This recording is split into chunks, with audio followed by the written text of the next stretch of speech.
Right, with winter fast approaching, we're going to find the weather's going to change. We're going to get some rough seas, big winds and that sort of thing.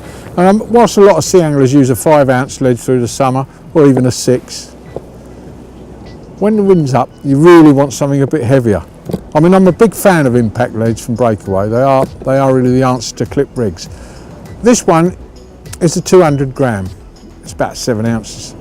Now, it's a bit heavier than most anglers use, but you can go up to about 9, but it'll punch through the wind and tow your baits, and it'll sink quick so it doesn't get caught in the tide and drift down the tide, and when it gets on the bottom, it'll stay there. Now, in extreme conditions, you could change to a fixed wire, but when you go in your tackle shop next time, don't just buy the yellow heads and the blues, and the blues are the 4 ounce, the yellows are 5s, reds are 6s. Pick up a couple of greens. You'll find they're invaluable when the wind really blows.